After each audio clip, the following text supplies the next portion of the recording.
I started to put some of the pieces together because I'd produced the Illuminati CFR records in 1967 with Myron Fagan, talking about a conspiracy to rule the world. And I think the bottom line of all of this is this New World Order. Adolf Hitler's second book was called The New World Order. Hitler talked about a 1,000-year Reich. Bush talks about 1,000 points of light. They're talking about a millennium. And I read years ago the tag end of 2010. And what seemed strange to me was this thing sort of connected when the current issue of Life magazine came out. That's the September issue, and it talks about $100 million expenditure for the NASA SETI program, the search for extraterrestrial intelligence. In there, they talk on about October 12th, the 500th anniversary of Columbus's voyage to the United States, or to discover America. And I thought, something is ringing here insofar as time, because these Illuminists are very time-oriented. They're very date-oriented. On May 1st, 1776, Adam Weishaupt put together the Illuminati papers. And Jordan, you have seen the front cover of the Illuminati papers. You want to tell them a little bit about it? It was an interesting point that in Europe there is a depository for the original writings of the order and sect of the Illuminati. The original handwritten letters by Adam Weishaupt, who founded this secret society in Europe. And on the face cover of the page, the front page in the museum, is the actual circle with the pyramid that's on the dollar bill, on the back of the dollar bill, with the Annuit Coeptus and Novus Ordo Seclorum. All of it is identical to what is on the back of the $1 bill, and this was back in the European depository.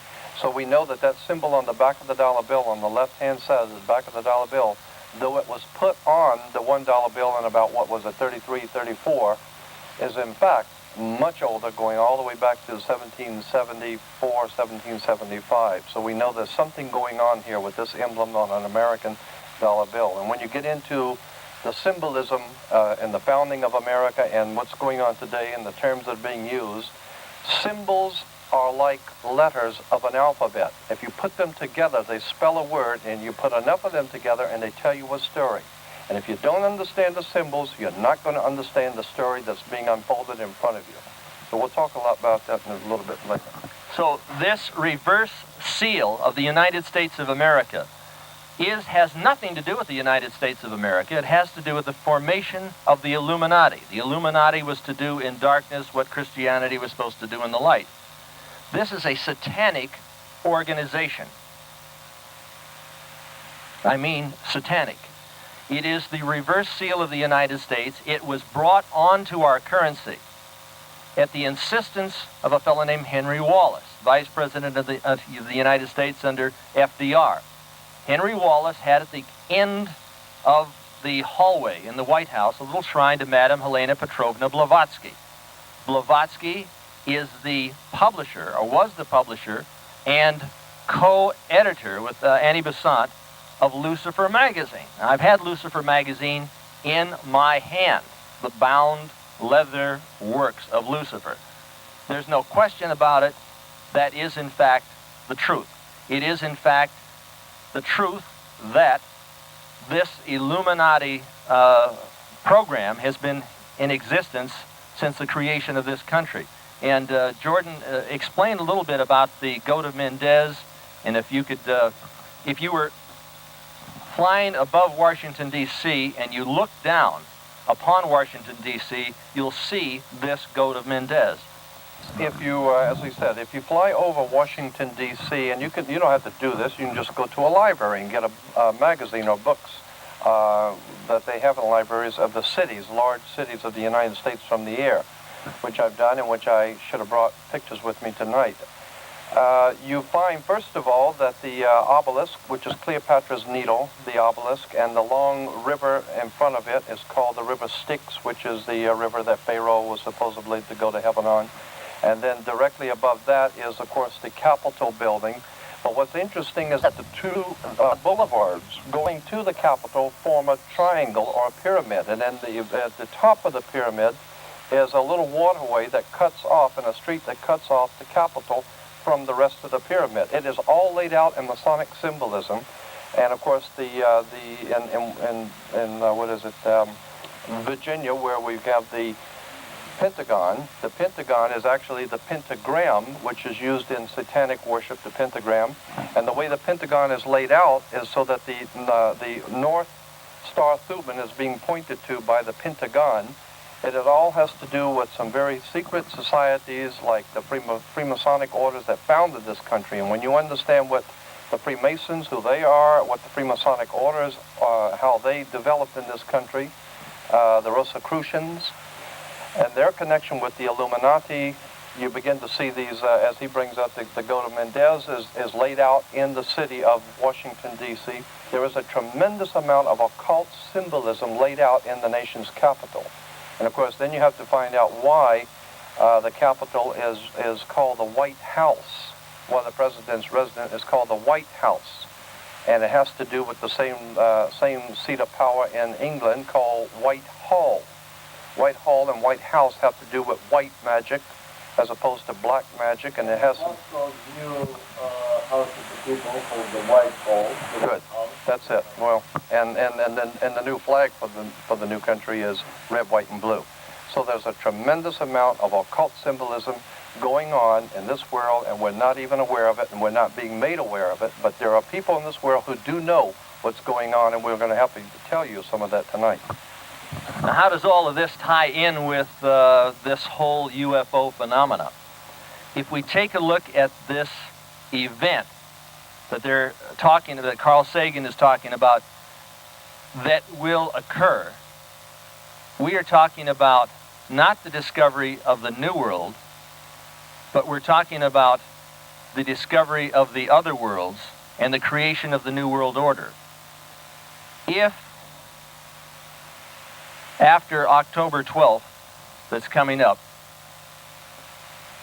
we have a discovery of extraterrestrial life or intelligence through the CETI program, we're going to have panic in this country like you've never seen. And we're going to have some people move for the abolition of the United States of America and the creation of a new world order, a one world government upon the ashes of this once great country. And how can this possibly happen? Well, if they get radio waves coming in from outer space, they can say, well, we found that there's extraterrestrial intelligence. But I think they're going to go one more. They're going to go one better. I had two listeners. One fellow called Mafia Mike. He had a whole chain of pizza places up in Alaska. One girl who was a listener of mine up at KEAG, Radio Free America, and still one other. And the three of them, what?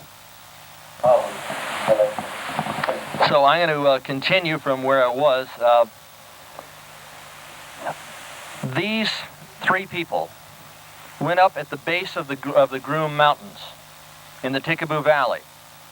They went over Hancock Pass, they looked down upon the Tickaboo Valley, they went out the Groom Road, they went out to the base of the mountains, which is right outside Area 51, which is the most top secret saucer test site in the United States of America. And I say that this is a saucer test site because of the literally thousands of people who've now gone up there and taken pictures.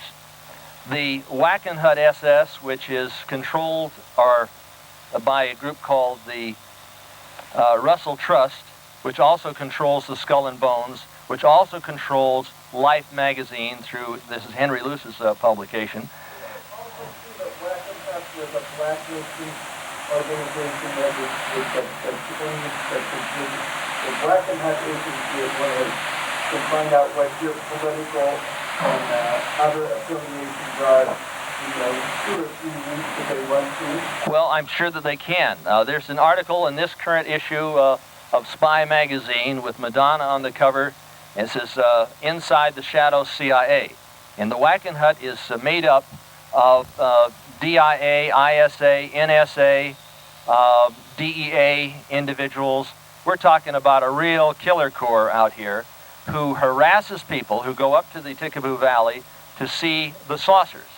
Now, that particular day when these three individuals on a Wednesday night about 2 months ago went up to Area 51, was confronted with two individuals from two different Broncos, fellows dressed in desert fatigues. They had M15s or M16s, fully automatic weapons, no identification, no license plates. They had little tape recorders with them. They asked to see the license plates, driver's licenses. They took down the license plates. They went through a whole series of standard investigative acquisition. They were asking for the social security numbers of the individuals. They asked if they had any cameras, and they wanted to see them. They wanted to go through their cars. Then they said that, well, this is a very dangerous place, folks. If you're just coming up here to look at the night sky, there could be a bomb, or because this used to be a test site. So they tried to intimidate them. They tried to harass them. They, in fact, did harass them. In spite of that, they said, no, we're just going to sort of stay here and take a look at the night sky. The Whacking Hut operates under no authority whatsoever. And this, last month, I initiated a program against the Whacking Hut SS, and I sent a letter out to Patty Caparata, who's the Lincoln County District Attorney. Lincoln County is the area in which Area 51 exists. They call it Dreamland. Below Area 51, or the Groom Lake facility, is an area called S4, where Robert Lazar talks about the 9 craft that are being tested there. These are extraterrestrial. He said, now this is the letter to Mrs. Caparata. He says, I am calling on the Attorney General of the State of Nevada to initiate an immediate full-scale grand jury investigation into the activities of the Whacking Hut SS, your office, the Lincoln County Sheriff's Department. The reason for the urgency of this action is because of the rapidly increasing number of life-threatening situations created by unidentified paramilitary personnel who operate under the color of law to harass, intimidate, and suppress the constitutional rights of many hundreds of American citizens and Japanese nationals who come to view the unidentified flying saucer-shaped disc being tested over your county. It is my prayer that with the prodding of the people and the press, that the Attorney General will launch this investigation in time to avert one of these innocent individuals from being murdered by that paramilitary mob or winding up as a permanent prisoner in one of the strange underground experimental laboratories below Dreamland and S4 within the Nellis Test Range. This goes on for 12 pages. There has been helicopters that have gone over there that have buzzed these people. In the morning after this particular night that they spent up there, they looked up and about 12 to 15 feet above the car, there was a black helicopter, a fellow leaning over with a big giant box. I don't know what the hell he was beaming down on them, or they were taking pictures or what. But they were there. They were harassing these people. And on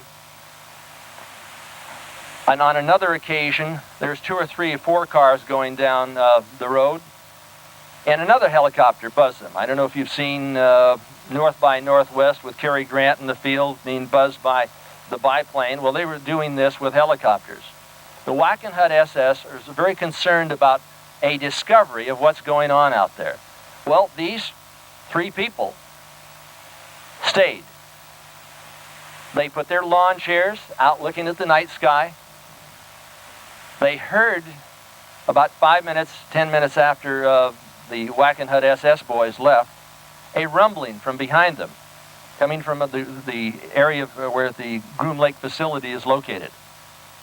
And this rumbling they described as sort of like an earthquake, and sort of like a subway, but not quite like either. It was something that was unique, but it was loud, and it was massive, and it came directly underneath them and across the Tikaboo Valley, and they felt like the earth was hollow underneath them. In 10 minutes, within 10 minutes they looked up in the sky, and here was, excuse me, I said 10 minutes, I mean 10 seconds. This girl said, "Oh my God," and she looked up, and that began what has to be described as the most spectacular light show ever witnessed by anyone that I've ever heard of in the UFO field. For about an hour and 10 minutes, they watched 24, 25 different craft going all over the sky. A huge nova they described as about the sixth the size of the moon, out about 15 miles in the Tikaboo Valley along Highway 375. And from that, there were different balls of light, and there were crafts everywhere. They were just simply blown away. Mafia Mike described the event as more spectacular than the wildest Steven Spielberg movie he had ever seen. Now, why am I talking about this? I think what these three people witnessed was a dress rehearsal for a mock or planned alien invasion that's going to come down sometime in the very near future. They were watching a show. This thing was set up like you do a movie, and they were simply blown away. Now, the girl had in her belly pouch a little camera, Instamatic. They didn't find that. She put the camera on top of the car. This is one of the craft that sort of sailed across the night sky, and all you get is a light trail. It appeared to be smooth, and it just sort of drifted over, and it was a 10-second exposure. She did another one, and here's another craft that started up and drifted across the sky. It was on top of the car. This is not her, shaking like this. My God, let's take a look at these things. Here she is describing these particular craft, and they're talking about 24, 25 craft. This girl is not crazy. She's not nuts. She's not wacko. They turned around. They picked up this one, and it's hard to see, but it's like a huge blob of light. She just simply snapped it away. If they were allowed to have a good quality video camera and great still cameras in their possession with maybe 500 millimeter lenses, they would have the best UFO photos ever. And if the Lincoln County Sheriff's Department says, "Hey, nothing's going on up there," they're out there 365 days a year, 365 nights a year. They say, "Ain't nobody here but us chickens." So I was over in the Little Alien in Rachel, Nevada. The sheriff's truck was parked from about here to across the hall. And I'm looking up at the sky. I said, "That thing doesn't look like a plane." And I went out and snapped this little picture. That's the light trail you see and the configuration of the craft with the three pods underneath. This is from the parking lot of the Little Alien. That place is alive with activity. On December 26th of this last year, two fellows went up there after saying, they went up Christmas, and they saw a spectacular show, Christmas Day, Christmas night. They went out about 1.5 miles from the Little Alien. I think it's actually about a half mile to the south on Highway 375 and about 1 mile off the road. They found the largest cattle mutilation ever recorded, and they've got about 28 minutes of film. The cattle were rectally cored, the genitals were cut out, they were drained of the blood, one eye was gone, half the tongue was out. The standard so-called satanic event. It is my opinion, from talking to the people up there at the Little Alien, who talk to the individuals who go out and come back and forth, that they have some sort of genetic engineering program going on at S4.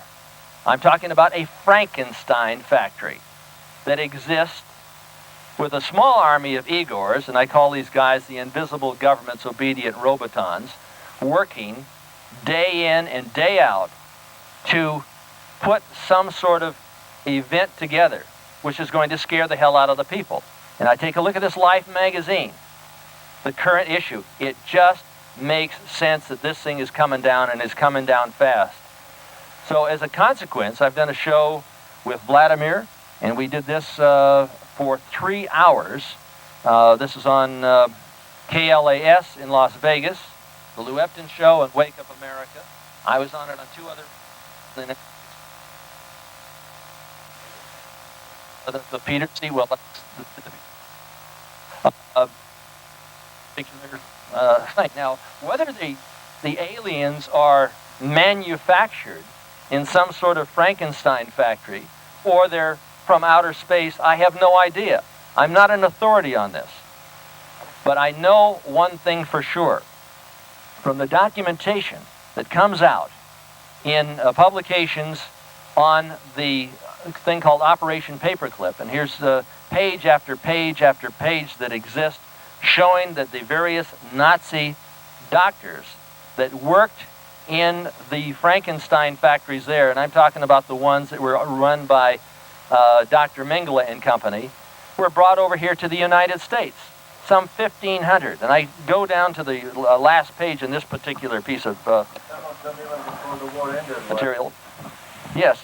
Right. They couldn't wait for the war to end to bring them Now this is a thing called blowback, and we were talking about a fellow named John McCloy. Remember the Council on Foreign Relations? One of the Trilat boys. And they were going back to 1951. McCloy announced the recommendations of this task force in January 1951, only a few days after Seoul had fallen to communist forces.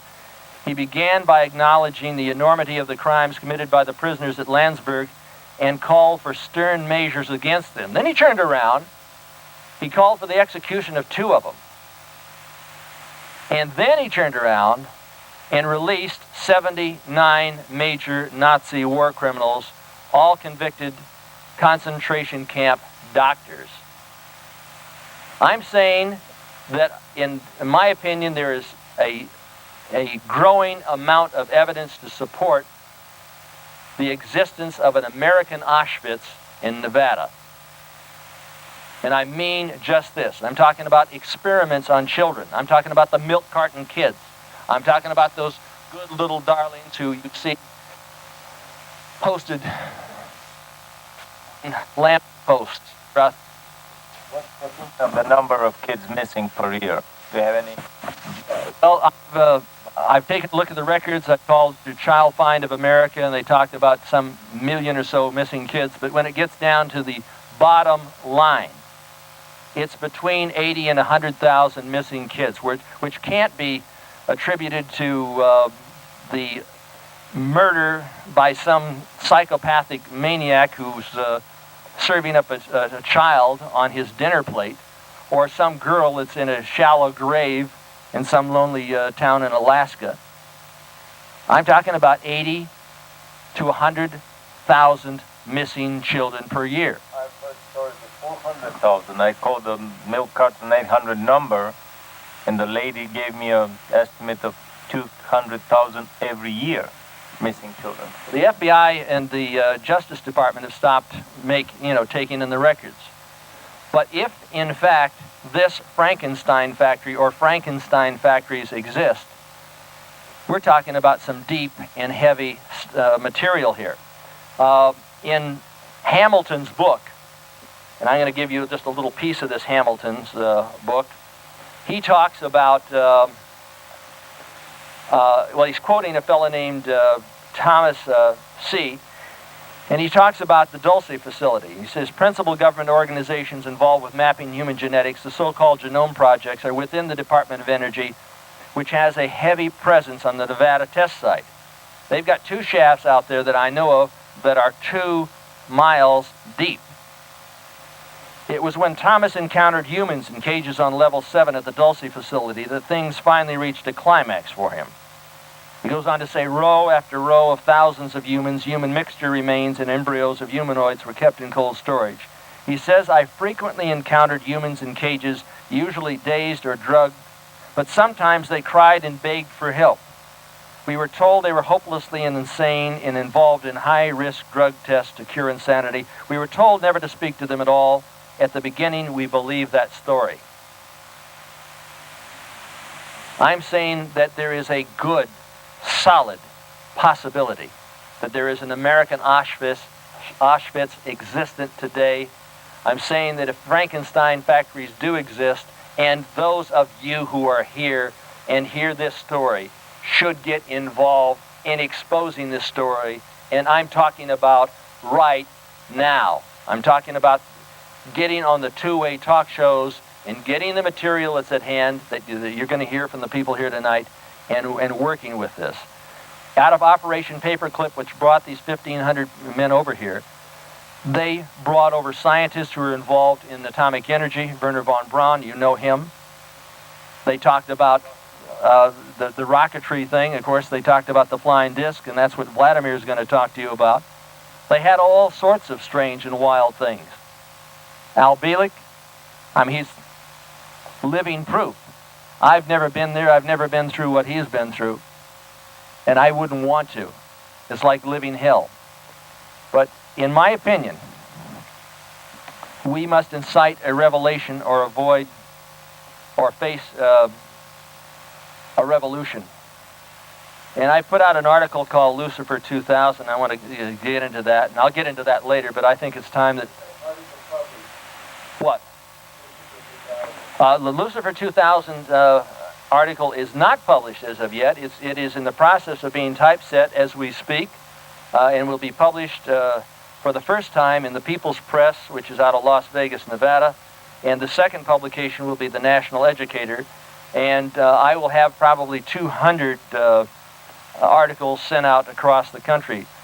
And this gets into really a spectacular story which involves the current issue of Life magazine and involves the last article in the piece by Arthur C. Clarke, who wrote 2010. And I think it's really probably time we give this thing over to Al Bielek. Al, do you want to state your experience?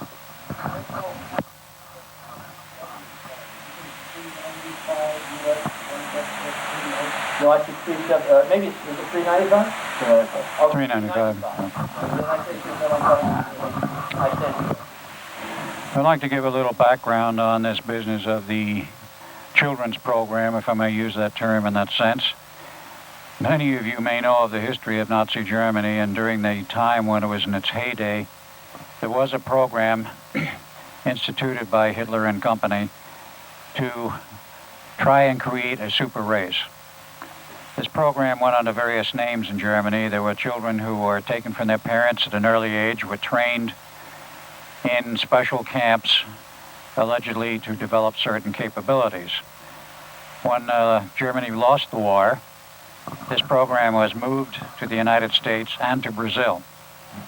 There were two sections to this program.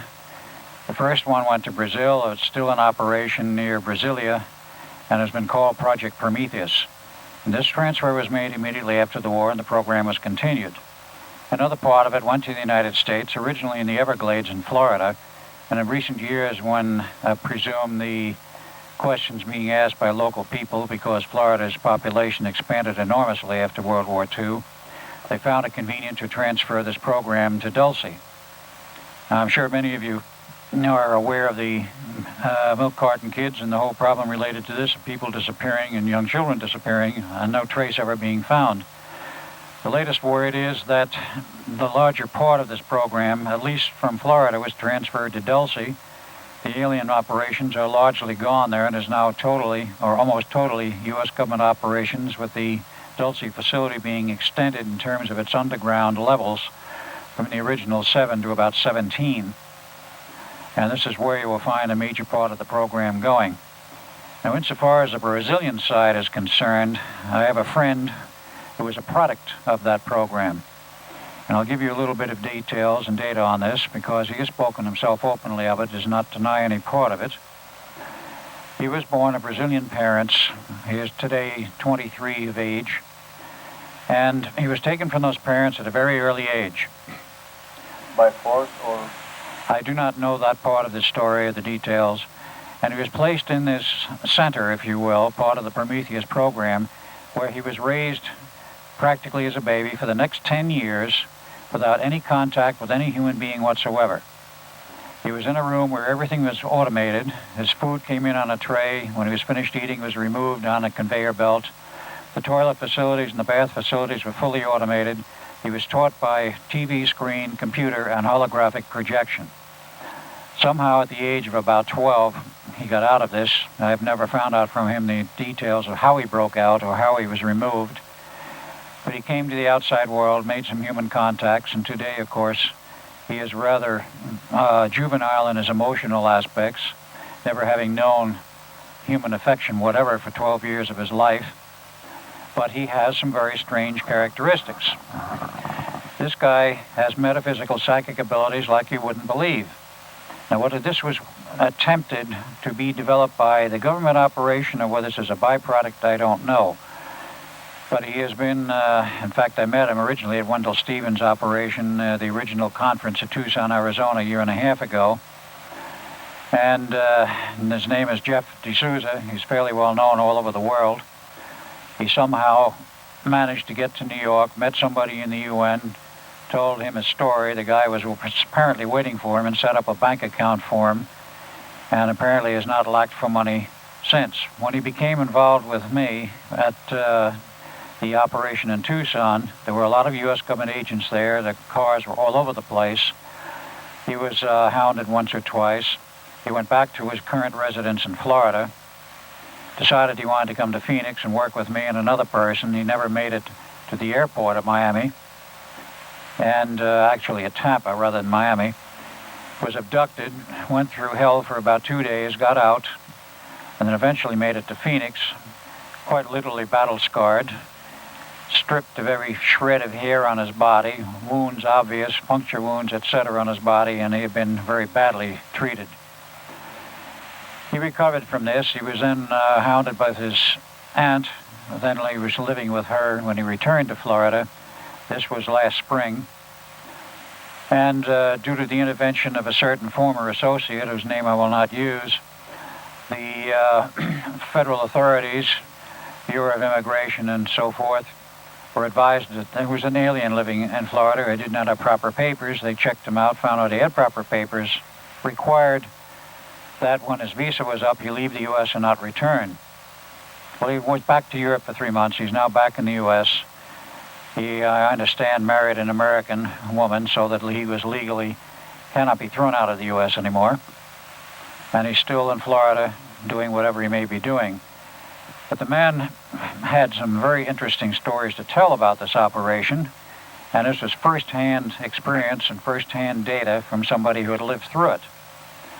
This operation is ongoing in Brazil and is also ongoing in the U.S. What the purpose is in Brazil may be different from the operation in the U.S., but this is an ongoing operation involving abductions of children by whatever means, tens of thousands, and if you include all of the UFO abductions that are done by Greys and others, the figures I have are that the abductions since the mass influx of Greys in about 1953-54 have risen from a few hundred a year to something over 1 million a year in the United States alone. It's rather a large figure. The estimates now are, of all of the abductees, we're now looking at something between 30 and 40% of the American public total population has been abducted in the last 30 years at least once. There is plenty of proof to show the abductions are an enormous number and figure because most of these people don't want to come forth and talk. The few who have tell stories of other people and they bring others forward. But the program insofar as children is concerned is very interesting because this is probably tied in some manner, but we do not yet have the details. As to the children's program, if I may use that term very loosely, it was carried on at Montauk as part of the Phoenix Project. Now, I was part of the Phoenix Project, according to an ex-CIA agent from the beginning to the end, from 53 to 83, because they had a team of 2 CIA agents following me around for 30 years, which I was not aware of. I was not aware in that period of time that I was part of that project, insofar as Al Bielek was concerned in his outward life. I was sort of a double personality and leading a double life at that time, as did many other people as part of that project. Nonetheless, after it was over, memories eventually came back, and they're still coming back, starting in '86. One of the aspects of the Montauk Project, or the Phoenix Project, which we have yet to get to the bottom of and what it meant and what they were doing, was the abduction of young kids around the age of puberty. It varied from the age of 12 to about 17. originally picked up off Long Island from some of the families, and this was stopped because those families were in a position to raise holy hell when they found their kids had been abducted. Picked up by force against the will of the parents and the kids. Correct. So they went to picking up street kids, waifs, people who had no home and no roots, who were street kids, quite literally, from the big cities. The total number that were processed through Montauk, we estimate now at about 10,000, almost all blonde-haired, blue-eyed kids, Aryans, if you will. And since there were at one time 25 stations operating, all of the Sage System stations have been converted to the Phoenix program, but they did not remain so converted and operational throughout the entire period of operation of Montauk. But if each one of those processed 10,000 kids, we're looking at 250,000 who are picked up, trained, processed after their abductions, implanted with a complete mind control implant situation via originally Reichian therapy techniques, later by electronics. And insofar as the Montauk operation was concerned, which is probably a model for the rest of them, in the earlier years these kids were beaten into submission. They were treated worse than the inmates at Auschwitz, because I just revisited 1 month ago the grounds where the kids were held in the pens, the steel pens in the underground facilities, which were actually not fully underground, but semi-underground from the old bunkers, which contained munitions at one time for World War II. Speaking in terms of astral awareness and going through there, I could see astrally the kids who died there from their beatings and from the mistreatment. I personally changed this program after I found out what was going on. I went up through the ranks and had it changed and threatened to expose this to the New York Times and the Long Island Daily Press if it wasn't changed, and it was changed. The program, we still do not understand the full purpose or what it was for. I do not know if this Montauk program was part of the larger Prometheus program or not. We do not have answers to this at this point. But nonetheless, these kids were picked up all over. They were sent back to where they came from. We know many of them were shipped ahead in time because they had the capability at the station, and were implanted for future use, future action, which I estimate, and this is my own gut feeling and estimate, probably to be, quote, turned on, unquote, in the year 95 or 96 to do whatever they are supposed to do. Some of these kids have turned up in Long Island, Phoenix, and elsewhere, totally unaware of what has happened to them.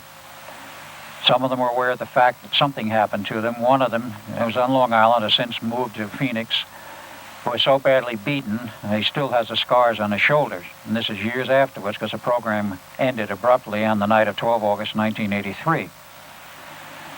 But this is a part of the children's program, the missing kids on the milk cartons and so forth, which we still don't have full answers for, but this is only one aspect. How many more other programs have there been operating that we, to this day, know nothing about? And who is really operating them? Now, insofar as the Nazi connection is concerned, the Montauk Project was 100% a Nazi program. It was paid for by Nazi gold abducted from Europe in 1944 in that famous railroad train that was blown up in the French railway tunnel on our side of the lines, killed 51 American GIs, and 10 billion in Reichsbank gold disappeared and was not found for 10 years. Turned up on a sinking ship outside of Montauk in 1954. Patton paid with his life for the investigation of what happened to this gold. And it was used to finance the Phoenix project after it finally got underway. 10 billion in gold at European prices in 1944 was in excess of 100 billion in the prices of the 60s and the 70s, particularly the 70s. And that was still not enough money. They ran out, and the rest of the program was financed privately by ITT Corporation, who was owned by the Krupps of Germany.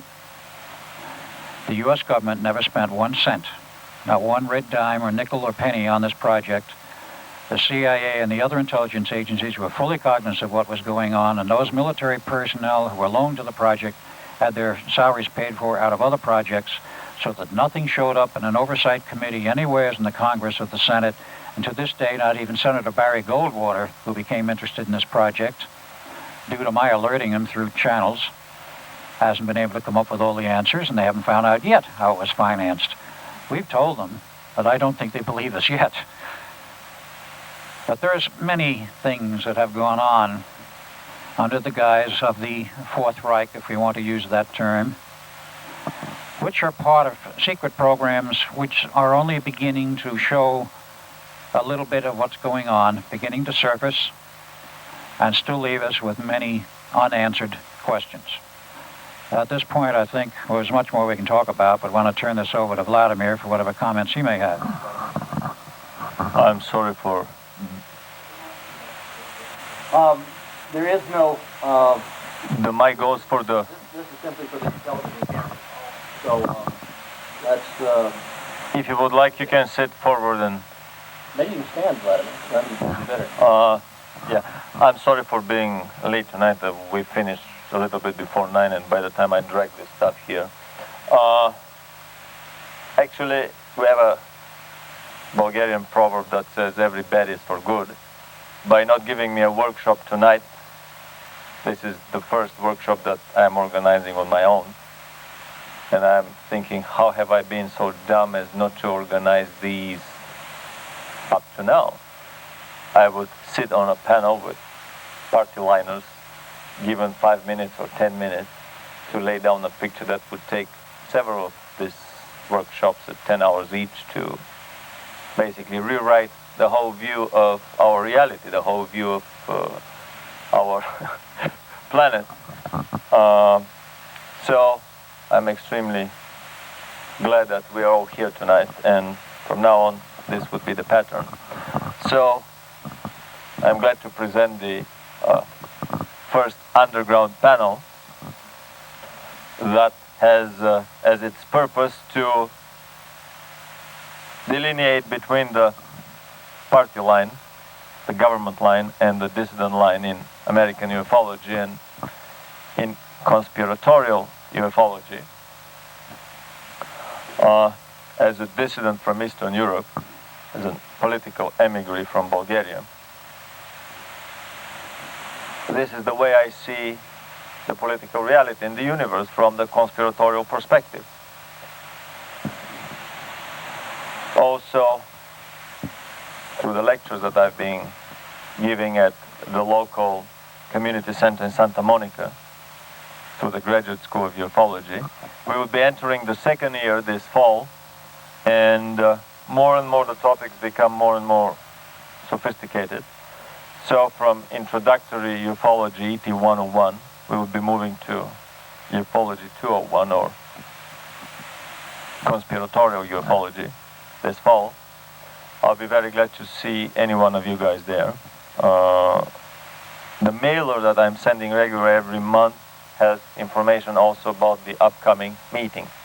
This month, only this month, it will be in Friday before the last Saturday of the month, because I'll be going to Phoenix next weekend. Can you relate to the audience here, because not everybody has seen your pictures, how this ties to Operation Paperclip? Let me, yeah, with pleasure. Well, this is the reason for this workshop and seminar tonight.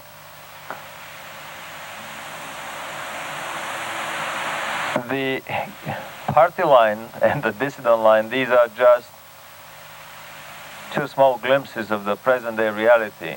I would like for all of us here in the panel and the audience, through your questions, to try to approach, if possible, the bigger picture, the bigger conspiratorial picture of our planet and the local part of the galaxy, the local universe that we are in. Because this is what is important. This is what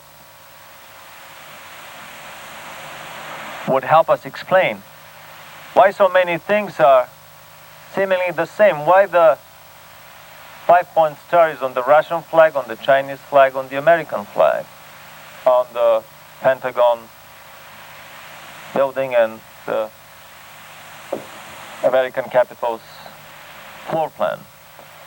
Or why the boys from Brazil are abducted at a young age and separated from their parents and educated devoid of any parental emotion and affection, turning them into obedient robotons serving the secret government.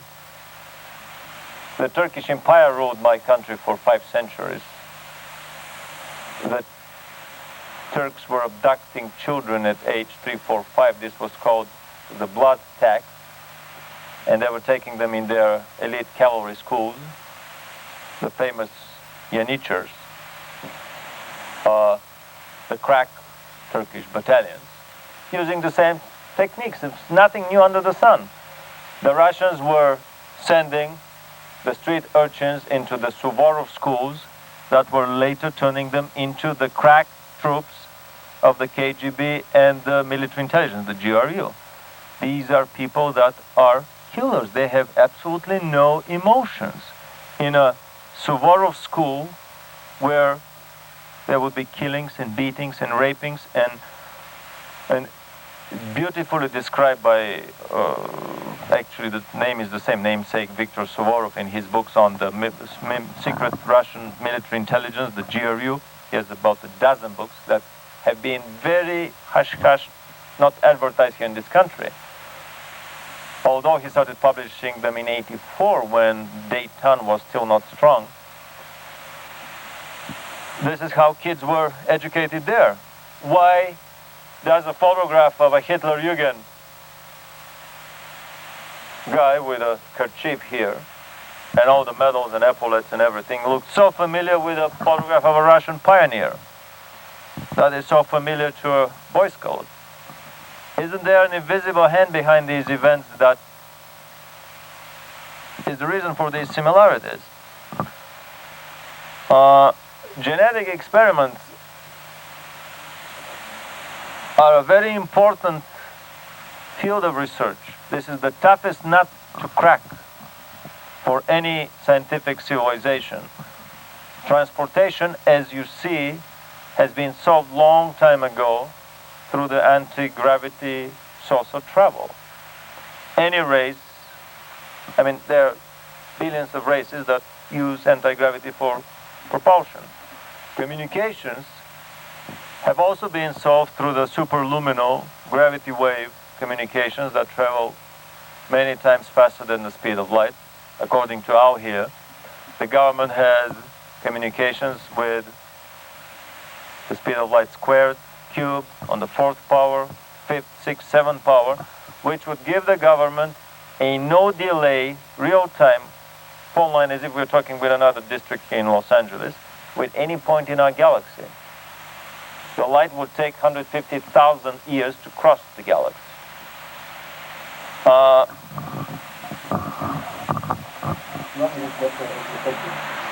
No, just a second. I would like here to take some of the books.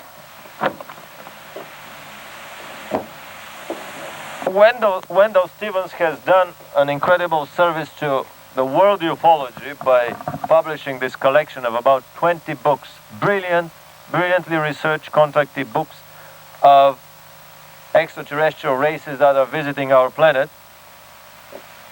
Most of these races are modules in the flesh, biological material bodies that reproduce sexually, most of them.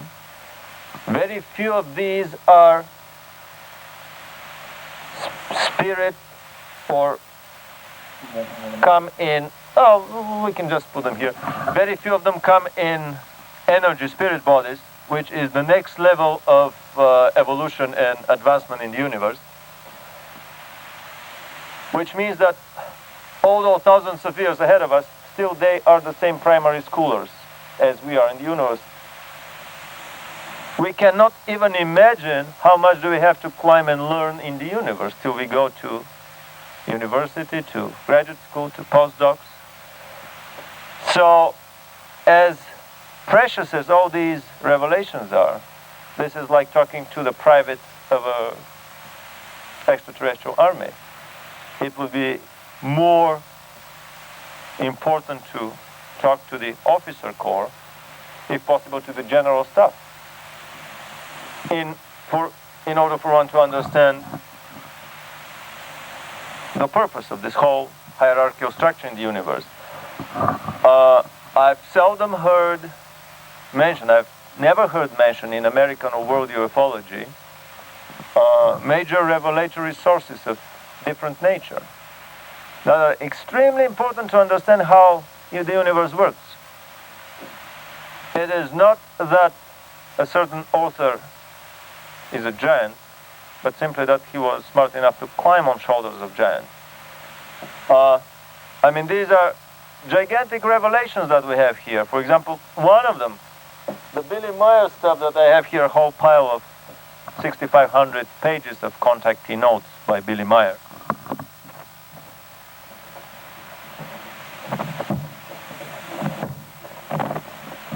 And these are just 2,000 of them, a third of his contact notes. This is a brilliant revelation from a reincarnational race that believes in reincarnation. This is a revelation from Hochdeutsch German, poorly translated into English, and Wendell Stevens has polished up the first 4 volumes in the message from the Pleiades, part 1 and 2. As advanced as the Pleiadians are, they are still primary schoolers in the universe as we are. They are just in the 5th grade of the primary school. We're in the 2nd grade, a little bit ahead of us.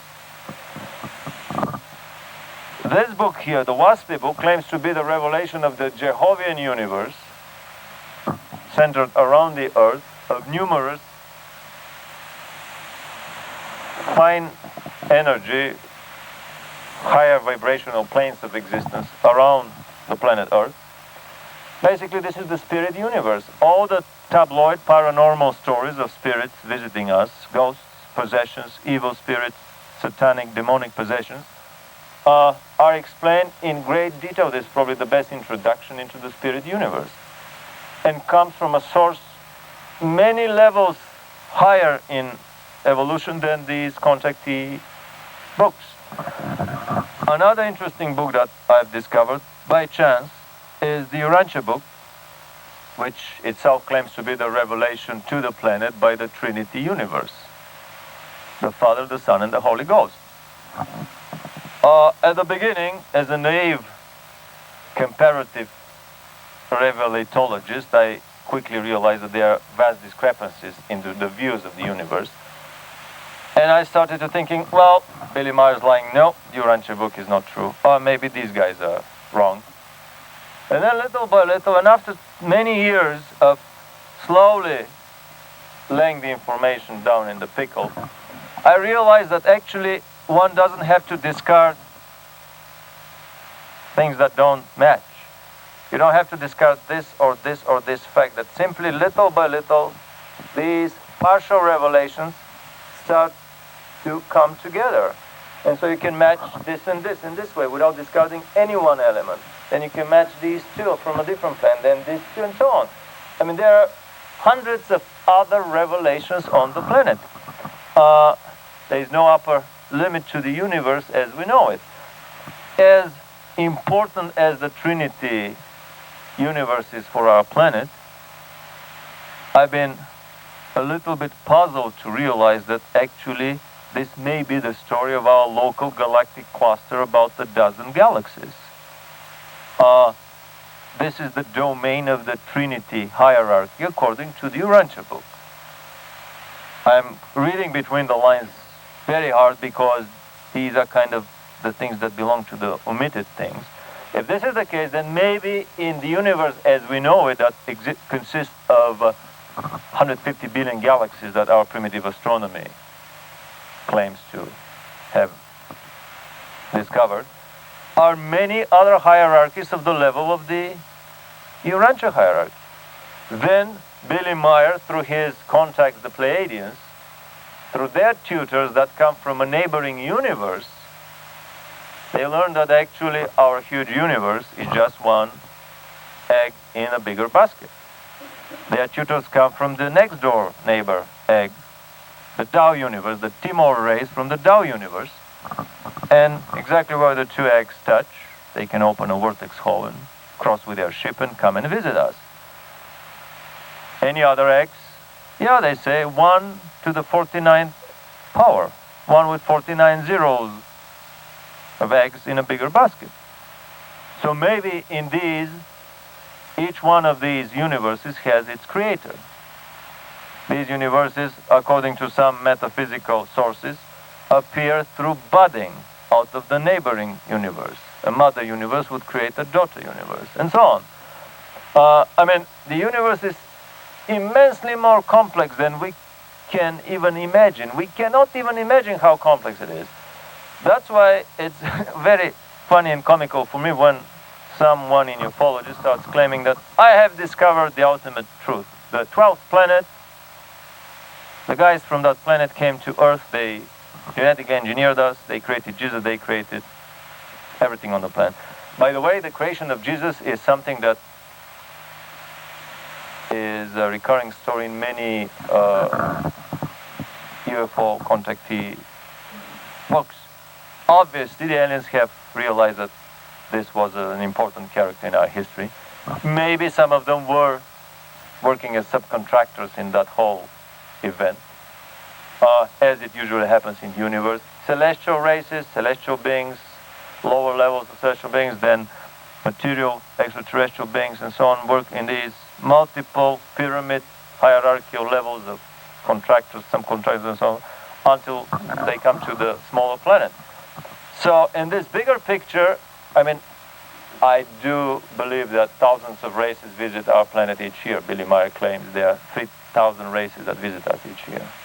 Since the time of Jesus, there have been 6 million races to come to our planet. Any race that claims that they genetically engineered us, maybe they don't know our history too well. We've been engineered by dozens, if not thousands, of other races. That's probably how things work in the universe. And I'm about done. So, in this bigger picture, how would we tie up the genetic experiment, the underground facilities, and the secret government? One of the best renditions of a very major event that happened in our local universe I found for myself in the Urantia book. There are 3 papers on the Lucifer rebellion that happened 250,000 years ago, when a group of celestial beings decided to take a different philosophical religious approach, decided to view the universe from a different perspective. The Lucifer Manifesto is published here. After reading several thousand pages of Billy Meyer's contactee, several hundred pages of his journals, and the detailed philosophical view that I have about the universe, I realized that despite the fact that they are tremendously morally and socially and ethically advanced, and that they would never give technology to us and to our government, first of all, the Pleiadians still have a philosophy that basically comes verbatim from the Luciferian manifesto, philosophy-wise, that they view the universe in the same viewpoint as the group that took the side of Lucifer in that rebellion. I've noticed that anyone who starts talking about Lucifer is labeled a hardline religionist or a fundamentalist religionist, and is very easily discarded, simply because these levels of complexity that are at the level of these celestial hierarchies are way more higher than the levels of complexity of, let's say, this Ayarga race that travel in ships that are riveted together. They don't even have the hyperdrive, the superluminal warp speeds that even our government, secret government, has. So the Lucifer rebellion was an extremely important event on our planet, because this is the watershed point where the Trinity hierarchy and the Lucifer hierarchy have been ever since in a little arm wrestling, arm twisting, as to who would better rule our planet. On top of that, it turns out that we are not just any planet.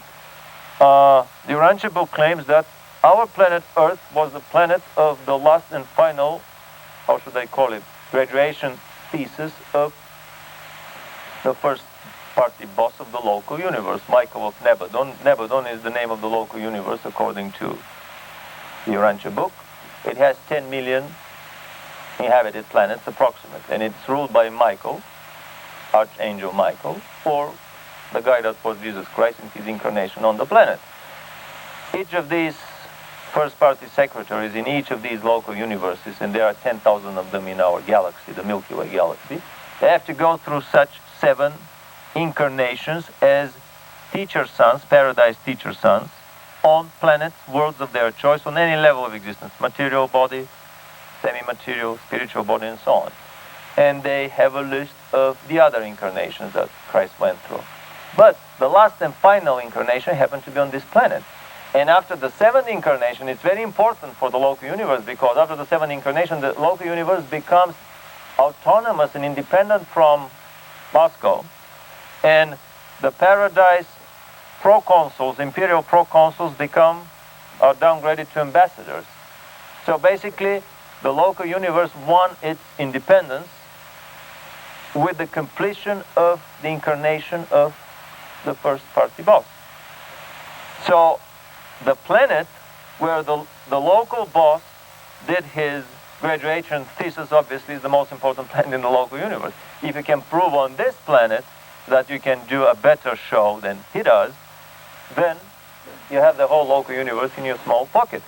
So my feeling is that there has, ever since this Luciferian Liberian 250,000 years ago, there has been this arm twisting and tug of war between these celestial hierarchies as to who would create faster and in a better way a more efficient society.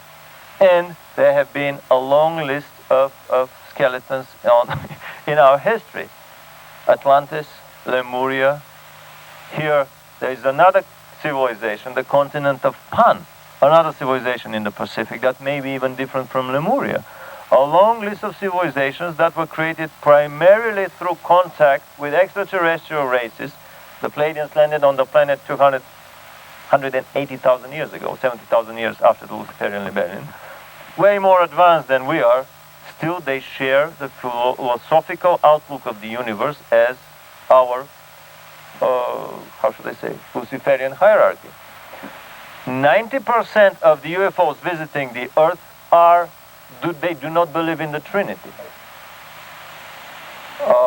They share the view that the universe is a creation, that there is no universal father with a personality, a centralized being with intellect somewhere residing on the Isle of Paradise, as the Urantia book says, but that the universe is a clockwork, a black box clockwork with its laws, very complex laws, but it has no personality, ergo you cannot sit on a couch and crack jokes with the creation. Or you cannot use the creation as your teacher, which is very important. Only one of these contactee books, UFO the 4, is a race of supermaterial, half energy, half material bodies that believe in the Trinity. It's very interesting. My feeling is that maybe about 10% of the races on our planet believe in the Trinity. Another funny thing about the Trinitarian universe is that they do not have transportation through saucers. They do not have telepathic communications through superluminal frequencies. And in many ways, they are less advanced than the hardware developed by the Luciferian hierarchies on our planet. Transportation-wise and communication-wise, the Luciferian empire has outdone the Trinitarian one. However, the toughest nut to crack is the genetics. The toughest nut. The Pleiadians did genetic experiments 280,000 years ago. The very first volume of Billy Meyer Chronicles, they put this piece of information in the beginning because it's important. The very first volume of the Billy Meyer Chronicles talks about them mating against the will of the upper levels, of the upper floors, with the daughters of men. Later they couldn't withstand the next urge, the next scratch, and they started fusing humans with animals. Anything that walked probably was fused with the humans, thinking that they would create a better race. They ended up screwing the genetic code so much that they had to, a flood was engineered on the planet by high intelligences to wipe the blackboard clean and start anew, as were the floods that downed the continent of Pan, according to the revelation from the Jehovian universe, as was a flood that happened that ruined Atlantis, according to, again, the Billy Meyer revelations. There have been many floods that ruined Atlantis. The last one was a war between the Earth, Mars, and the planet between Mars and Jupiter, Milona, Maldek, Milana, that was destroyed and gave the beginning of the asteroid belt, according to the Pleiadian revelation. So we see a long list of skeletons of dead civilizations, of unsuccessful attempts by the Luciferian hierarchy to outperform the Trinity into a faster moving new type of civilization. Another interesting comparison, I mean, the Pleiadians spent 120 million years hopping between stars, but they haven't had wars only for the last 50,000 years. Basically, it's a millisecond compared to the time they have spent flying between stars and feuding and waging wars and killing continents and planets and suns with whole solar systems, as was the Eye of God, the Lyra, the wars in the Lyra constellation more than 200,000 years ago that they had. So usually a planet that follows the Trinity prescription goes from the Adamic insemination, from the Adamic genetic upbringing, to the final stages when they are settled in light and life. This is probably an advanced civilization that's probably semi-material, semi-spiritual, in about 1 million years. The Pleiadians have been bar hopping, planet hopping for 120 million years, learning very little, simply because their philosophy is such. There is no universal father. The universe is a creation that has no personality, ergo it cannot teach you. And I mean, I'm not selling you for Soviet power and for joining the kolkhozes, as the joke in Russia says. I'm not selling you any philosophy. I'm just basically reiterating aloud this process of search that I've gone through, comparing these different revelatory sources and trying to figure out for myself which is a better and faster educational system that I would like to enroll my soul when I graduate from here. Let me ask you a question. Getting into some hard evidence, we came across a picture of John Lyric giving me this. Anthony, just a second. I'm about done. So basically, again and again, coming to genetics, this is the hardest nut to crack. The Pleiadians did it. Many of the other aliens that are revealed here did it. A lot of these civilizations had to be wiped out. The Germans did genetic experiments according to the story of a leading ufologist who did a major UFO documentary in the 70s. And he's trying to get this film released, a film about walking, breeding, living hybrids between humans and animals that the Germans did in the concentration camps. If the Germans had these things 50 years ago, the Russians are doing genetic experiments in their Wrangel Island concentration camps above the North Arctic Circle. All these films that we see about crazy scientists in faraway places with shady financiers that are doing Frankensteinian stuff, this is not science fiction in my opinion.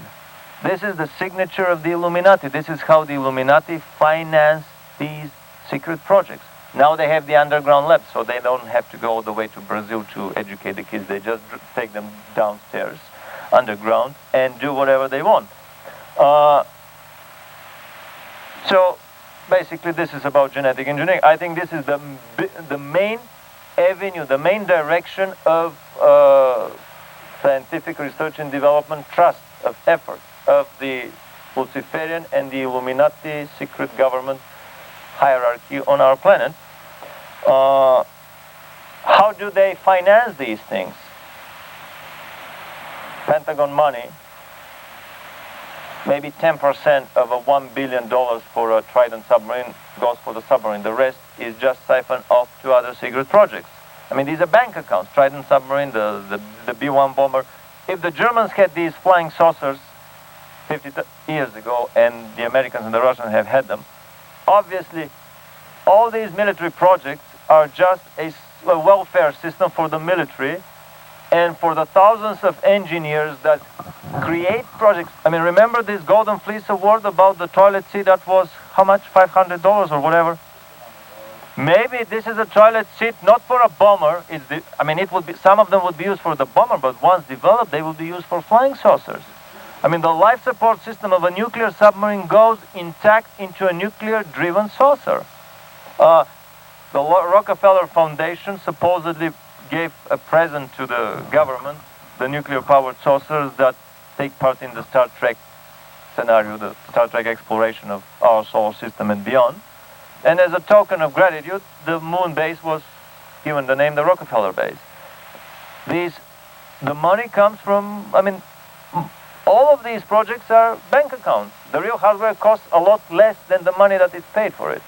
Number two, the black projects this is already money that only several people from Congress know exactly what it is spent on, but these are the small peanuts. The biggest money comes from, the drug money.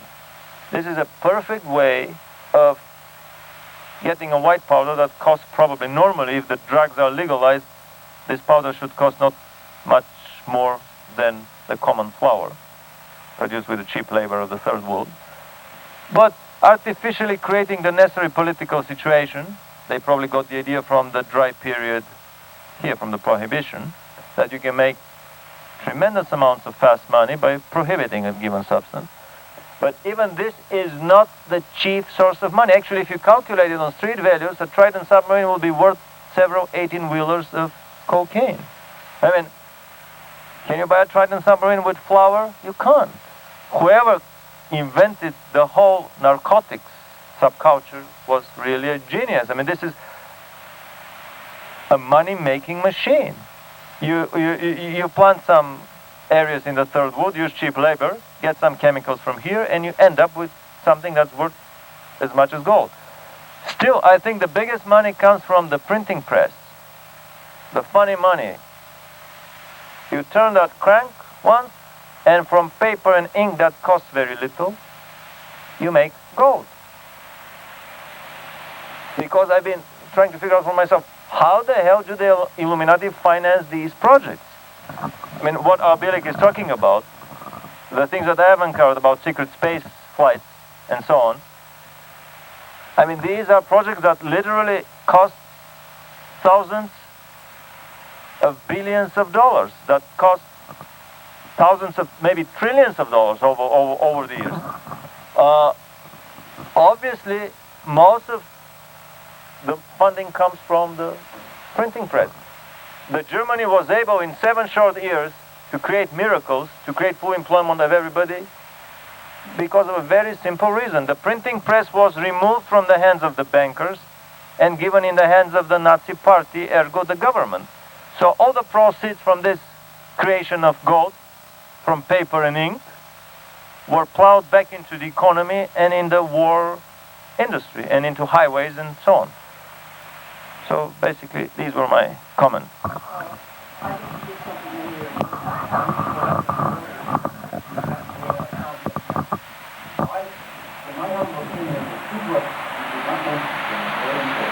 I like this work. It's Earth Dwellers and Earth Dwellers. We covered this very nice. The Atlantis, Lemuria, the Phoning, how human sacrifices started. Return. It covers the whole chapter on chemistry, the whole chapter on magnetics. And it belongs in there. The next one is that during the time of Japan, Lemuria, and Atlantis, there was a super civilization that is not talked about much in the Amazon region. Very superior. The other thing is, you mentioned Maladak and Murdoch, how I would say it was also called Lucifer. There was a great war that went on between that planet and the Pleiades. They were experimenting with nuclear energy such as we haven't even dreamed of today. They were given the opportunity to stop this, or this would happen, or certain things would happen to them. They chose to go on. In the scripture it says, two shall be standing, one shall be sitting. necessarily apply to the Earth. My theory is it applied to the Maladex. They refused to obey what was said. So they were taken out. But first of all the good ones were removed. Those who wanted to play their silly games as we have today, they left them. So what did they do? They annihilated themselves. This will never be allowed to happen again.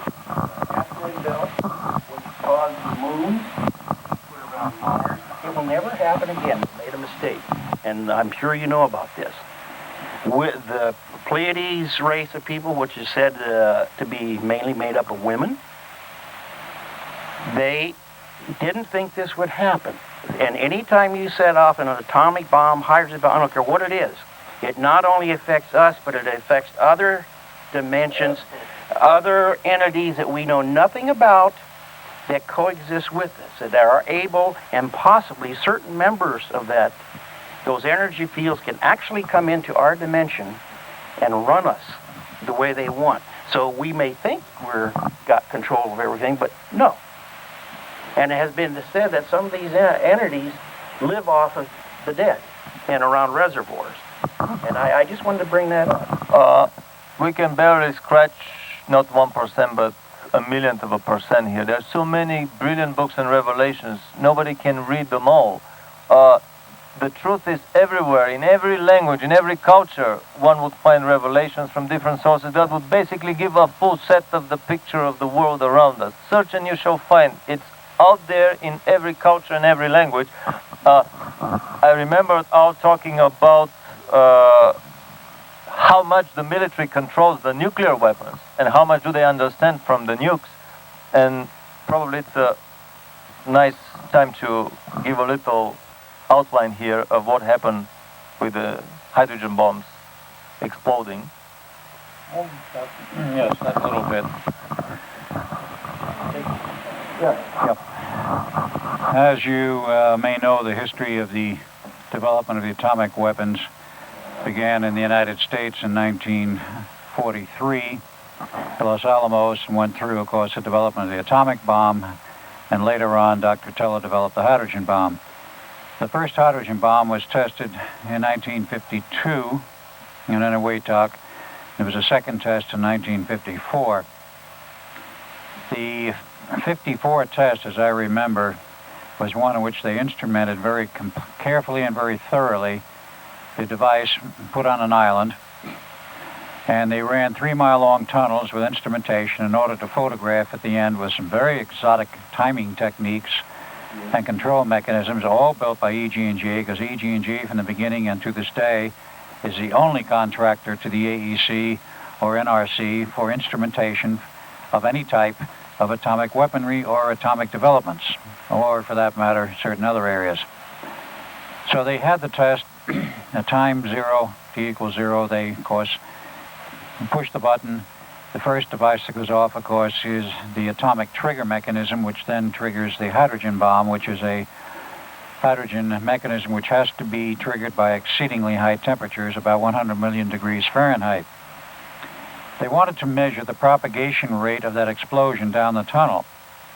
They weren't able to, because t = 0, they found, was everywhere. There was no propagation rate. It was instantaneous to the end of the tunnels. They vaporized, and suddenly the hydrogen wore actual mushroom cloud, if you will, of the hydrogen bomb was instantaneously full-blown and remained there for a period of time.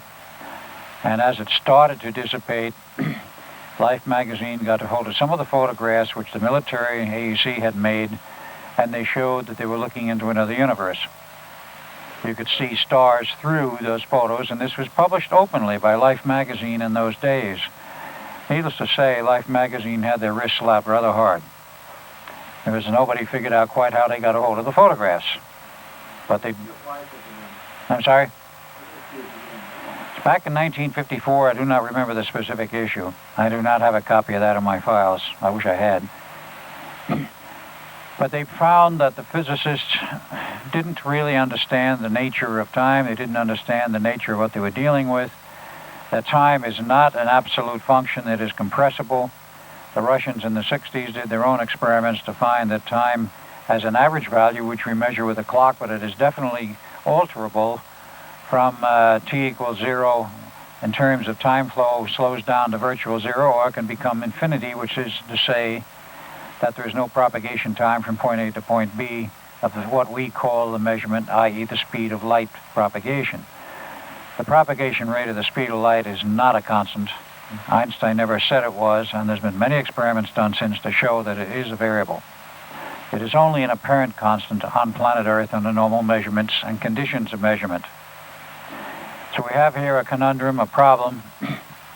How come the hydrogen bomb explosion expanded instantaneously? We still don't know that answer. I don't think the physicists know that answer to this day. It's very much like what happened with the Philadelphia experiment locking up at the Phoenix Project. They still don't really know what happened in terms of the problems generated when they ripped this hole in space-time 40 years wide and created another problem because they knew, at least von Neumann knew, and a few people knew, that time is not the evasive little something, a wiggle in the ether. It is a wave, and it also has both a forward and reverse function. And because of the abruptness of this tearing of the fabric of space-time, a reverse time wave is created, which, if it had intersected the forward time wave in the year 1963, would have resulted in the disruption of the entire North American continent, vast amounts of matter being spewed out into space, and the entire North American continent, other than the mountain ranges, would have been underwater in 1963. And we would have been back in the equivalent of the Ice Age in terms of civilization, the Stone Age at best. This was prevented, and I do not go into this normally in my lectures on the Philadelphia experiment because it's a long, drawn-out story. But von Neumann was warned that there was a problem. He realized it, and he went traveling around through time. He had his own time machine. He found other people and recruits, two scientists out of the future from beyond the year 2003, as well as another man in the future from 1963. He had the full cooperation of President Reagan. The matter of time becomes a total illusion in terms of the way he was moving around and bringing people and hardware together to provide a damper in the year 1963 to prevent the reverse time wave from being of any consequence. We're here talking about it. Obviously, the project was successful, and the project was disbanded immediately after the need for it was over. This is just one small aspect. I know all of the people involved that were involved in this whole thing, and I've had some private conversations which I am not at liberty to disclose, but the gist of it goes that the people then, even von Neumann himself, did not fully understand the problem. One of his staff physicists understood it better than he did, and the people out of the future understood it. They were dealing with the problems of holonomic topologies, if I may use that terminology, which says that if you poke a hole in space-time here, you don't know where else in the universe you're going to poke another hole in space-time and disrupt another universe, and that's exactly what they were doing. Those who were from the future stated that the mess they created was perhaps the worst in the history of the universe in terms of disruption. There was a project, or a lockup, two projects, which created a problem the like of which has never been seen before and hopefully will never be seen again. But this is only one aspect of the problems involved with physics, with atomic weaponry, and of course with playing around with time. This issue of time was a side issue in terms of the hydrogen bomb. It was a main issue in terms of the Philadelphia Phoenix projects. Yes, you have a question.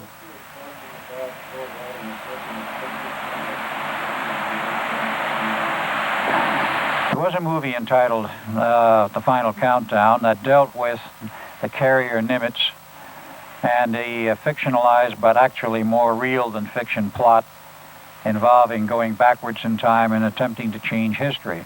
Now, as a matter of fact, all of the hardware involved in the Philadelphia experiment, while abandoned in 43, was resurrected in 47. The problems were found, the answers were found, and the whole system was made operational without the side effects in 1953. And of course, after several generations and changes and improvements in hardware, these systems were installed on all of the super carriers, the Nimitz being the first.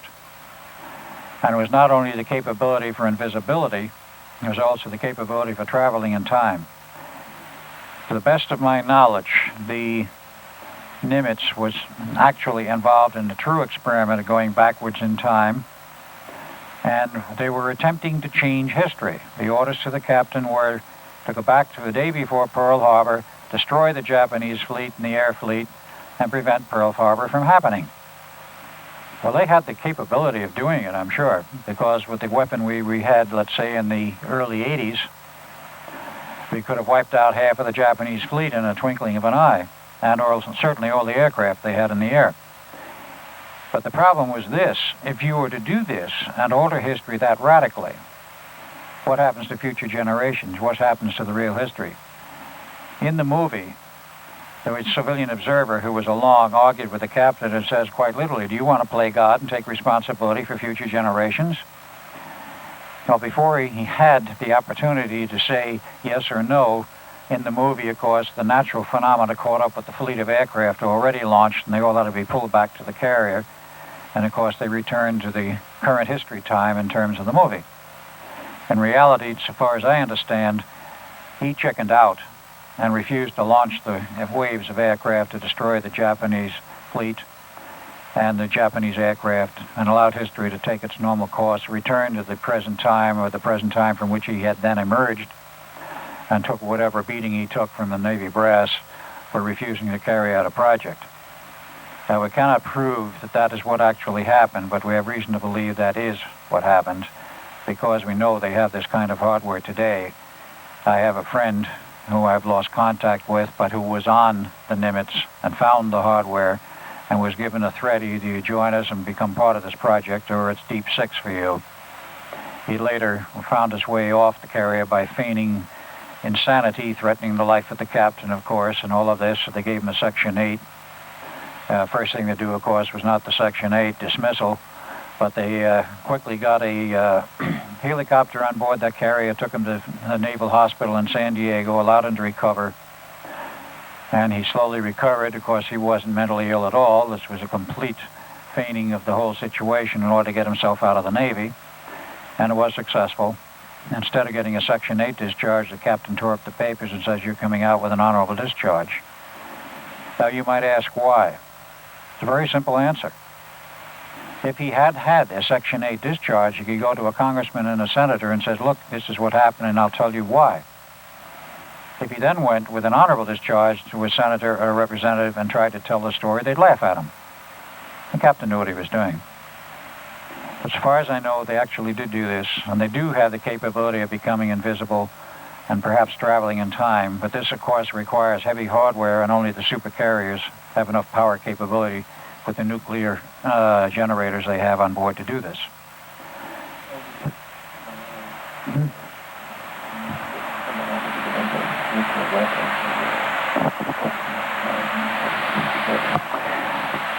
Well, as Vladimir was suggesting, getting back to the nuclear weapon problems, we do have some aspects here which are unsolved and unresolved, and it's quite possible that one of the problems involved with the hydrogen bomb and related weapons of that caliber is that every test that has been conducted, too, by the United States, they said they would never do another one again because of the consequences of the 54 test.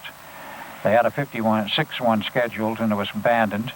The Russians had one nuclear test with a hydrogen bomb. That yielded an energy output far in excess of what was planned, and it caused even then the chairman, Mr. Khrushchev, to panic, because the yield was in excess of 100 megatons, and they planned for 30.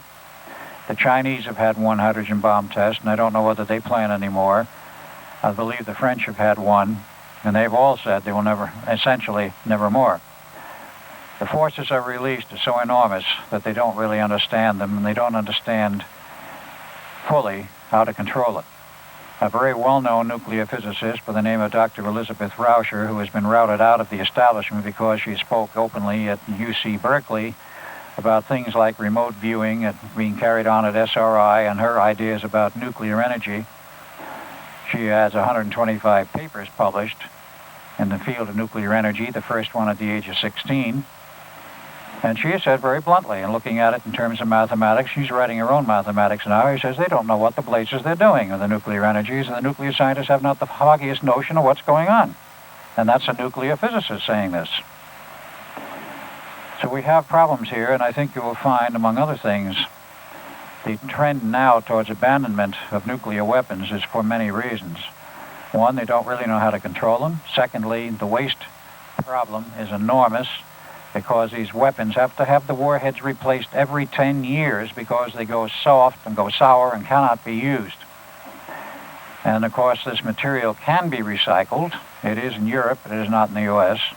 They create an enormous waste problem. 90% of the waste is military, not from the nuclear power plants. And that waste problem is now overwhelming us, and everybody knows it.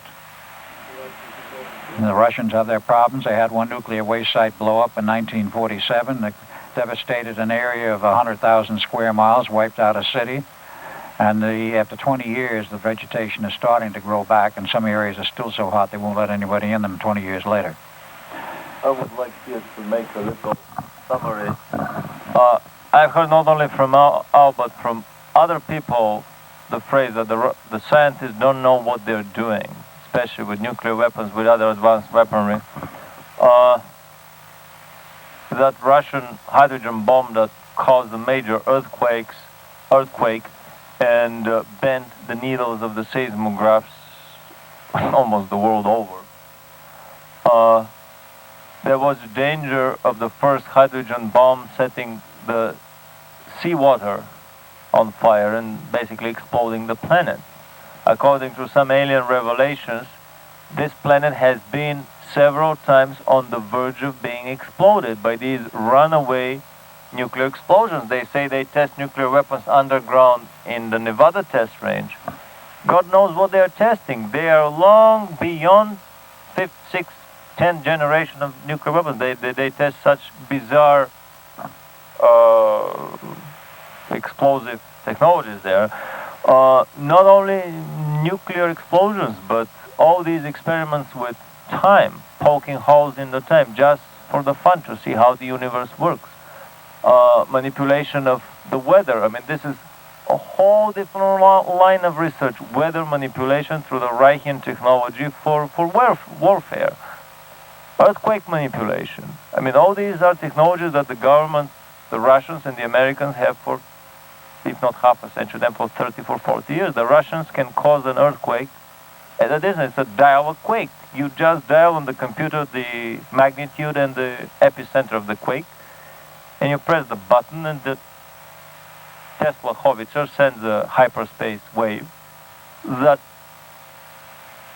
condenses and solidifies and creates an explosion at any point of the globe you want. But let's try to come back to the topic of our discussion today. I mean, not only the party line versus the government line, but let's see the Luciferian line versus the Trinitarian line on this planet. I have a feeling, I mean, in analogy to the American drug companies testing dangerous and unproven drugs into the third world countries. In a similar way, many alien races are trying out their dangerous technologies on our planet. I mean, they're smart cookies. They're not dumb enough to try these time rippling Philadelphia stuff on their planet. Not only that, but above the material aliens, then we have the super material celestial beings with their hierarchy. What would the Luciferian hierarchy profit from all these endless experiments? Well, Lucifer is in the business of outperforming the Creator. With all these, I mean, on and on, one would hear that few of the engineers, few of the scientists, few of the military really know what the project is about. Usually, we would be given a project, but there are 2 or 3 other secret projects piggyback on top of the civilian or innocent-looking, even a secret project. Many times the Luciferian empire would be trying to understand major riddles, major secrets of the universe, in order for them later on to poke their spokes into the wheels of the Trinitarian cart, in order to be better able to manipulate the universe of space and time around them. There's a very interesting photograph here that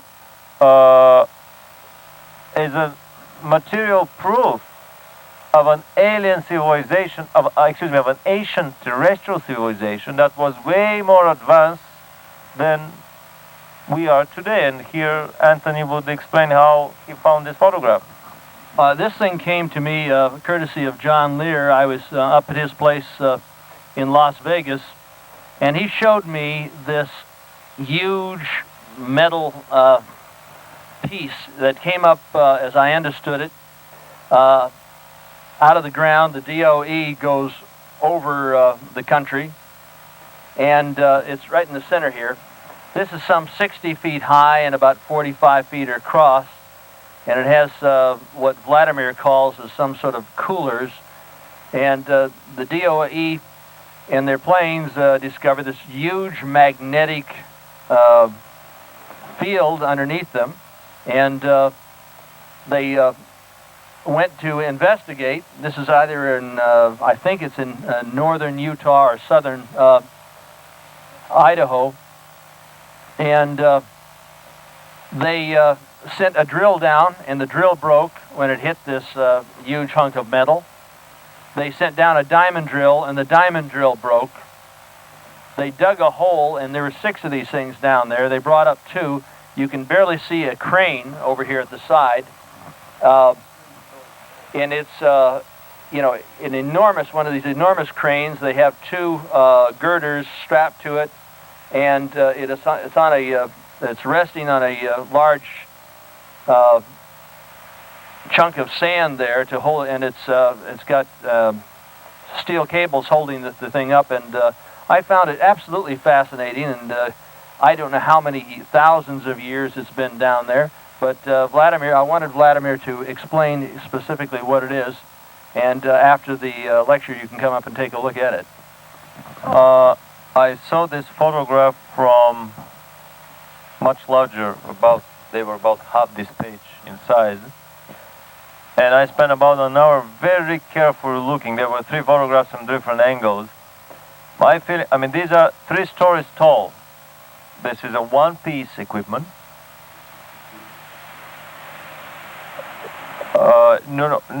I measured the height. It's about 3 stories tall, because a human being is as tall as about... Anyway, but still it's a monstrous piece of equipment. But the very nature of it, it looks like an advanced tokamak type magnetic confinement device that would be used for advanced nuclear fusion experiments. It is made of 2 electric magnets, basically a donut electric magnet is folded in half, and then you have a horseshoe. Then you have 2 of these identical horseshoes joined like this, and with several supports here to keep them in place. So you end up with a very good magnetic confinement bottle for advanced plasma fusion, or God knows what other experiments. This comes from underground. It has been underground for nobody knows how many years. This is definitely a remnant from a very advanced past civilization. And there have been dozens, if not hundreds, of other remnants by past civilizations unearthed by the government that they would never reveal to us.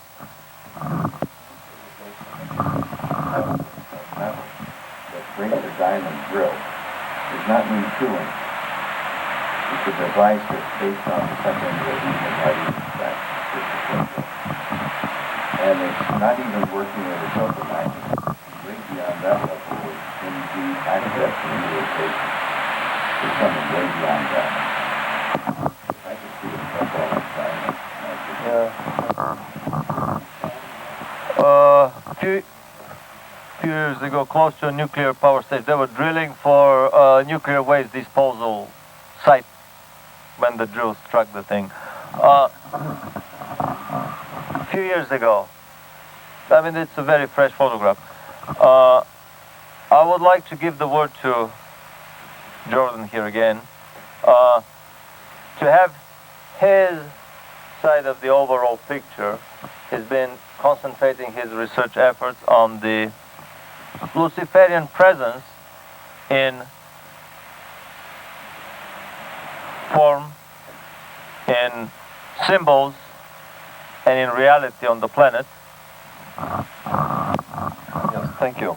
I have quite a few things that have come to my mind in the last few minutes that I'd like to talk about. One, I think I want to ramble on for a few moments about some interesting things that I find fascinating.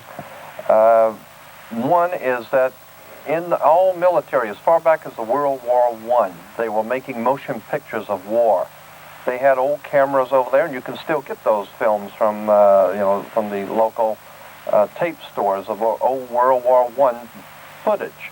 In World War II, they had plenty of films of everything going on in the war, and then Vietnam, and my God, they got films of everything going, all the wars all over the world, and got all the tapes of it today, except in Grenada. In Grenada, there was not even allowed a Brownie camera. Nothing was allowed to be photographed on the island of Grenada under orders of the President, Ronald Reagan. You better find out why, because something was going on that island of Grenada that the military and the President did not want any pictures taken of. Something, I think, and in my opinion, I think some very powerful experiments were going on that island, and that there was a university. We're told that there was a university there composed of the British, the German, the Swiss, and the Americans, and they had a university there with 600 students and 602 instructors. They had 2 more instructors than they did students. Something was going on that island, and we're not being told what it was, but the military was sent in, surrounded it, and they burned down that building that the university was in. What now? I have no idea. Oh. Huh? Grenada War. Yeah, the Grenada War. When we went in there and Yeah. Yeah, right. Yeah. let me shed some light on it. Yeah.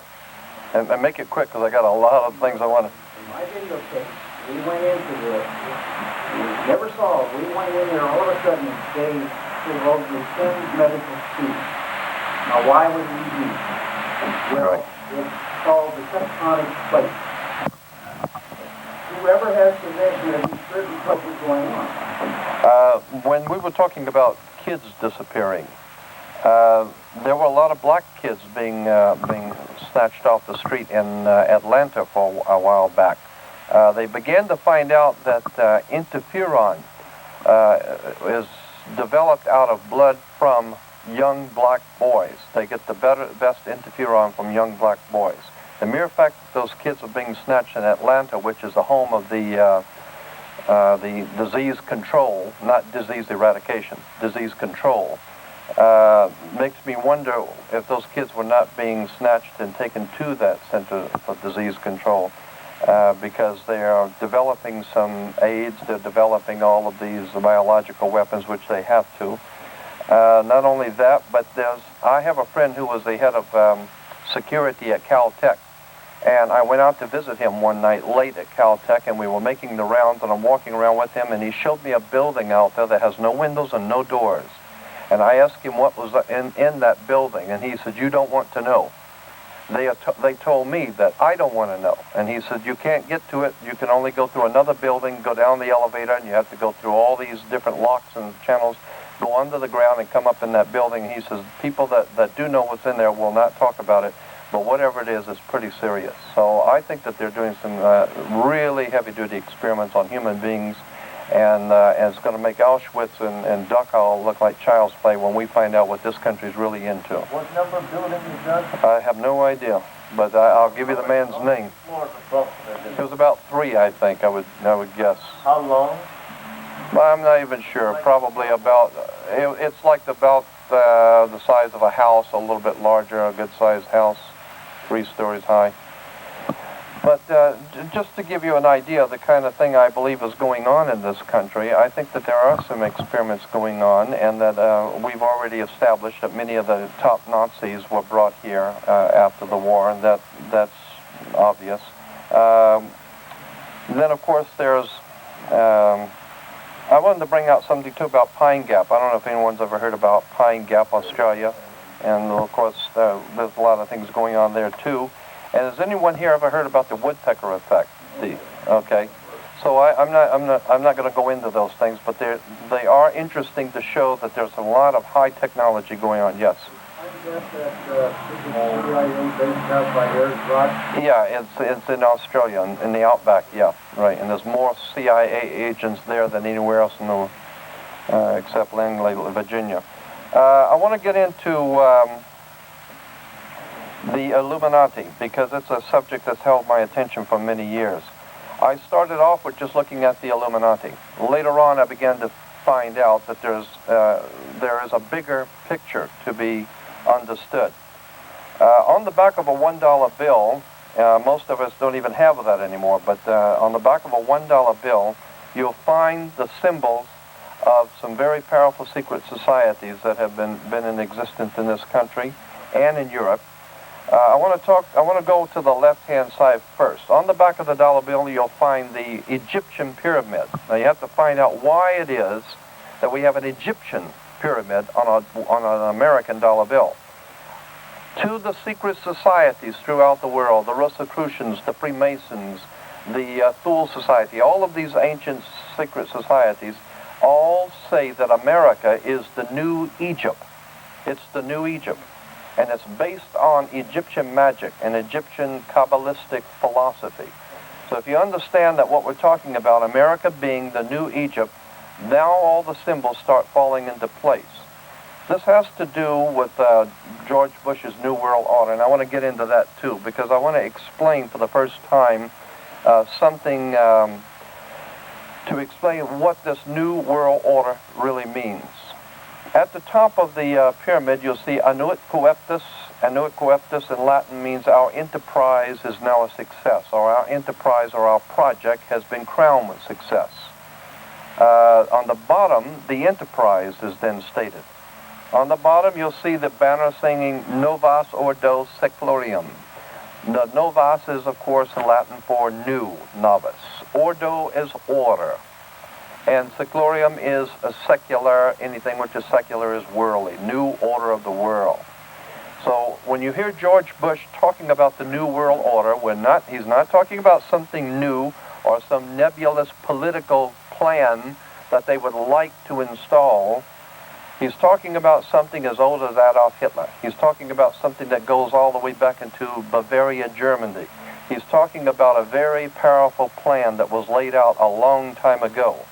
This man is a very evil man. Plato said that the price good people pay for the non-involvement in public affairs is to be ruled by evil men. We in this country are being ruled by the most evil men, I believe, that's ever existed on the face of the earth. They are not human. They are bloodthirsty. They have one thing in mind, total world domination. It is the survival of the fittest, and they're fighting on a very large scale some very important things which are going on, and I don't believe they're even similar to human. I think that what is happening here is we have some people that are bloodthirsty, and we're talking about people who are ordinarily, to the eye, very gentlemanly, very important-looking people. No way. These are very, very, very evil people. On the other side, and I'm going to get into this New World Order thing for a moment too, but I want to bring out the pyramid itself has 13 layers. The 13 layers coincide with the 13 stars on the presidential seal. 13 stars. There are 13 strips in the shield. There are 13 leaves in the talons of the eagle. Then there's 13 berries in the leaves. There are 13 arrows. Everything's done in sequence of 13. Even Annuit Coeptus is 13 letters. Everything's done in relation to 13 because of Jesus and the 12. Jesus and his 12 make 13, and this is ostensibly the reason why they would use the 13. It goes back even to a more ancient time, into the most ancient world, where 13 was a very important number to the occult world. 13 actually comes from the ancient Sumerians, the earliest dynasties of Egypt, saying that the sun, that thing that comes up in the morning, was the sun with his 12 helpers, and the 12 helpers were the 12 signs of the zodiac, or the 12 months of the year. So therefore the sun with his 12 makes 13, and that was the Sumerian, Egyptian, Babylonian, and Phoenician, etc. It was accepted by all of the ancients that there were 12 divisions of a year, and the sun was its dominating force. On the top of the pyramid, you'll see the all-seeing eye with the light emanating from around it. Interesting that Jesus is referred to twice in the New Testament, and the Messiah is spoken of 3 times in the Old Testament with the word. Jesus in the New Testament is referred to as the chief cornerstone the builders rejected. There are 2 different words here used.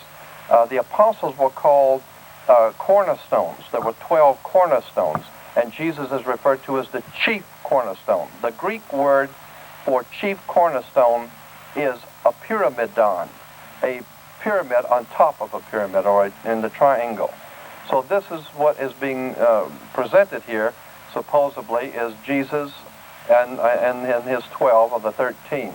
What I'm saying here is that these master conspirators are using the foundations of Christianity to justify their imperialistic goals and their imperialistic aims. And you'll see that when you understand that the old world, and now we get into the old world and the new world order.